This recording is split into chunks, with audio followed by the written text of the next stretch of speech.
পবিত্র কোরআনে আলোচিত জাকারিয়া আলাইহিস সালাম আর তাওরাতে ও সমুদয় সহিফায় আলোচিত জাকারিয়া এক নয়।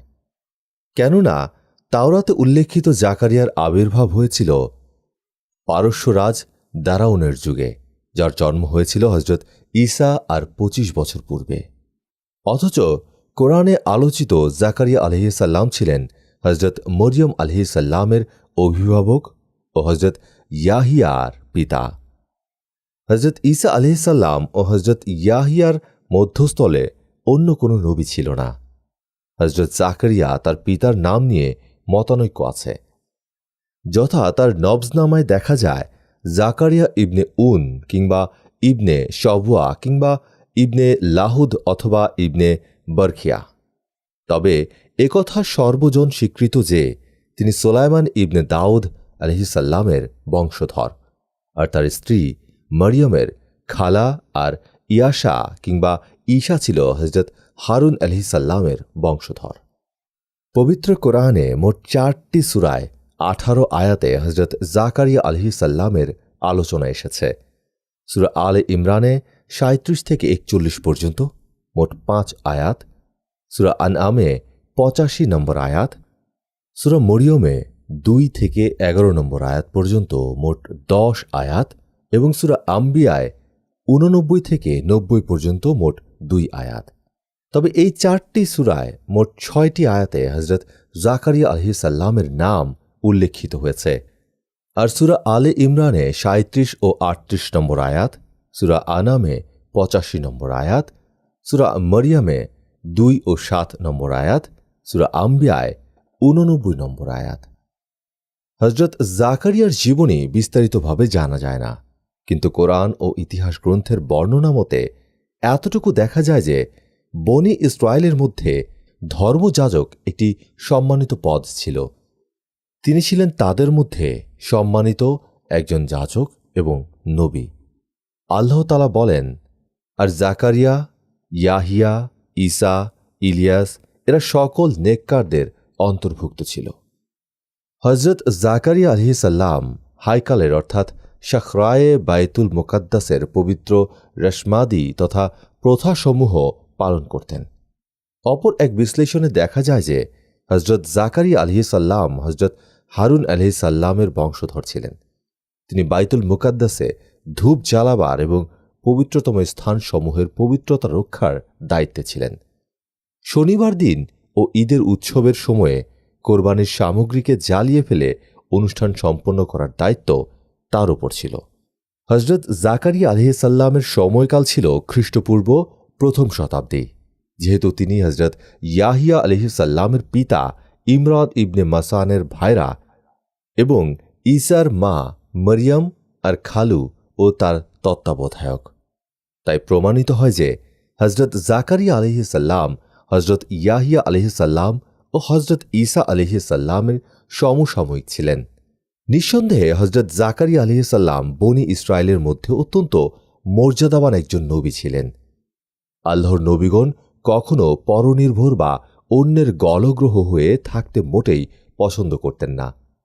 তাই দেখা যায় এক এক নবী জীবনযাপনের জন্য এক এক ধরনের পেশা বেছে নিয়েছিলেন। মানুষ থেকে কিছু গ্রহণ করাকে দাওয়াতি কাজের বিনিময় মনে করা যেতে পারে বলে তারা সর্বদা মানুষের অনুগ্রহ হতে দূরে থাকতেন। আল কোরআনে নবীদের বক্তব্য এসেছে এভাবে, দাওয়াতি কাজের মোকাবেলায় আমি তোমাদের নিকট কোনো বিনিময় চাই না, আমার বিনিময় একমাত্র আল্লাহর নিকট। এই ধারাবাহিকতায় হজরত জাকারিয়া আলাইহিস সালামও নিজের জীবিকার জন্য কাঠমিস্ত্রির পেশা গ্রহণ করেছিলেন। মুসলিম ইবনে মাজা ও মুসনাদে আহমদ শরীফে বর্ণিত আছে যে হজরত আবু হুরায়রা রাদিয়াল্লাহু তাআলা আনহু থেকে বর্ণিত, রাসূল বলেছেন, জাকারিয়া আলাইহিস সালাম ছিলেন কাঠমিস্ত্রি। উল্লেখ্য যে হজরত জাকারিয়া আলাইহিস সালাম ও হজরত ইয়াহিয়া আলাইহিস সালাম হলেন পিতা ও পুত্র। তাই পবিত্র কোরআনে প্রায় একই আয়াতে উভয়ের আলোচনা একত্রে বর্ণিত হয়েছে।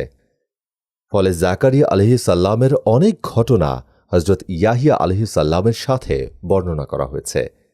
বহু সিরাত গ্রন্থে উভয় নবীকে একই শিরোনামের অধীনে বর্ণনা করা হয়েছে। ইসহাক ইবনে বশর স্বীয় কিতাব আল মুবতাদায় হজরত ইবনে আব্বাস রাদিয়াল্লাহু তাআলা আনহু থেকে বর্ণনা করেন, রসুল সাল্লাল্লাহু আলাইহি সাল্লাম মিরাজ রজনীতে আসমানে হজরত জাকারিয়া আলাইহিস সালামের সাথে সাক্ষাৎ করেন। সালাম করে তিনি তাকে জিজ্ঞাসা করলেন, হে ইয়াহিয়ার পিতা, আপনি আপনার শাহাদাতের ঘটনাটি আমাকে বলুন। কেন আপনাকে শহীদ করা হয়েছিল? তিনি উত্তর দিলেন, হে আরবের মুহাম্মদ, তা আমি আপনাকে বলছি। তা হল, ইয়াহিয়া স্বীয়কালে সর্বোত্তম ব্যক্তি ছিলেন। তার সাথে নারী জাতির কোনো সম্পর্ক ছিল না। বনি ইসরায়েলের বাদশার রানী তার প্রতি আসক্ত হন। রানী বড়ই অশ্লীল ছিল। সে ইয়াহিয়া আলাইহিস সালামকে ডেকে পাঠাল। তবে আল্লাহ তাআলা তার ইজ্জত রক্ষা করেছেন। তিনি রানীর কুপ্রস্তাব প্রত্যাখ্যান করেন। ফলে সে তাকে শহীদ করার প্রতিজ্ঞা করে বসল। ইসরায়েলীদের ঈদের দিন ছিল। সেই ঈদে সব লোক অংশগ্রহণ করেছিল। বাদশাহর নিয়ম ছিল যে ঈদের দিন যে ওয়াদা করত তা পূরণ করত, কোনো অবস্থাতেই ওয়াদা খেলাফি করত না। বাদশাহ ঈদের খুশিতে যোগ দেওয়ার জন্যে বের হল। রানী তাকে রাগান্বিত অবস্থায় বিদায় জানাল। বাদশাহ অবাক হয়ে জিজ্ঞেস করল, এর কারণ কি? ইতিপূর্বে তো এভাবে কখনো বিদায় দেওয়া হয়নি। বাদশাহ বলল, আমার কাছে কিছু চাও? আজ যা চাইবে আমি তা দেব। রানী বলল, আমি ইয়াহিয়া ইবনে জাকারিয়ার রক্ত চাই। বাদশাহ ওয়াদা করল, ঠিক আছে, ইয়াহিয়ার রক্ত তুমি পাবে। রানী লোক পাঠিয়ে ইয়াহিয়া আলাইহিস সালামকে শহীদ করল। তখন তিনি স্বীয় কক্ষে ইবাদতে দণ্ডায়মান ছিলেন। জাকারিয়া আলাইহিস সালাম বললেন, তখন আমিও তার পাশে ইবাদতে মগ্ন ছিলাম।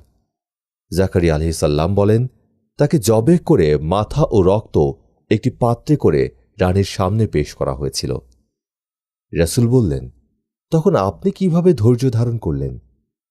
জাকারিয়া আলাইহিস সালাম বললেন, আমি নামাজ থেকে বের হইনি।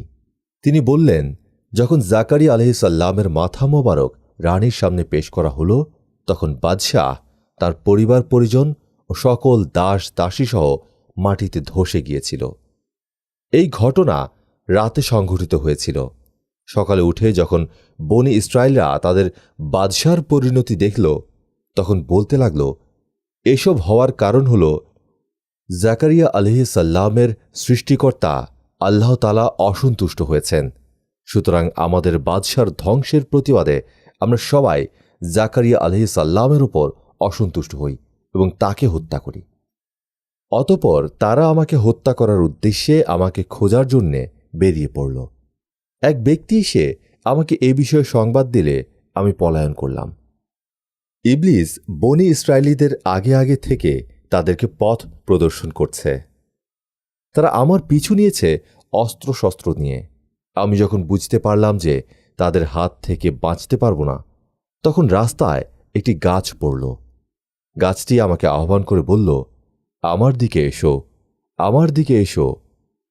আমি ওদিকে গেলাম আর গাছটি ফেটে গেল, আর আমি তাতে প্রবেশ করলাম এবং গাছটি সঙ্গে সঙ্গে মিলে গেল। বনি ইসরায়েল চতুর্দিকে তাকে তালাশ করছিল। তারা এই গাছটির কাছে এসে দেখতে পেল যে তার চাদরের একটি অংশ গাছের ফাঁক দিয়ে বের হয়ে আছে। তারা বুঝতে পারল যে হজরত জাকারিয়া আলাইহিস সালাম ওই গাছের মধ্যে লুকিয়ে আছেন আর গাছটিকে জাদু দ্বারা বন্ধ করে রেখেছেন। তখন তারা একটি করাত নিয়ে এসে এই গাছটিকে চিরতে আরম্ভ করল। বনি ইসরায়েল গাছটিকে চিরছিল এবং হজরত জাকারিয়া আলাইহিস সালাম ধৈর্যের সাথে বসে থেকে তার মাথায় করাত আসার অপেক্ষা করছিলেন। হজরত জিব্রাইল আলাইহিস সালাম চলে এসে বললেন, হে জাকারিয়া, আজ তোমার ধৈর্যের পরীক্ষা হবে। হায়, তুমি যদি তোমার প্রতিপালকের সাহায্যের ওপর নির্ভর করতে, কিন্তু তুমি গাছের আহ্বানে সাড়া দিয়েছ এবং গাছের আশ্রয়দানে বিশ্বাস করেছ। এখন উত্তম এই যে ধৈর্যের সাথে বসে থাকবে এবং টু শব্দটি করবে না। করলে ধৈর্যশীলদের তালিকা থেকে তোমার নাম কাটা যাবে। করাত চলতে থাকল। জাকারিয়া আলাইহিস সালামের দেহ দুভাগ হয়ে যাচ্ছিল। তিনি ধৈর্যের সাথে বসে রইলেন। প্রিয় জীবনকে জীবনদাতার হাতে সোপর্দ করলেন। এই ছিল হজরত জাকারিয়া আলাইহিস সালামের জীবন সম্পর্কে আমাদের আলোচনা। আশা করছি পুরোটা শুনে আপনাদের ভালো লেগেছে। আর অবশ্যই ভালো লাগলে আমাদেরকে লাইক কমেন্ট দিয়ে উৎসাহিত করবেন এবং সাবস্ক্রাইব করে বেল আইকনে ক্লিক করতে ভুলবেন না। ধন্যবাদ।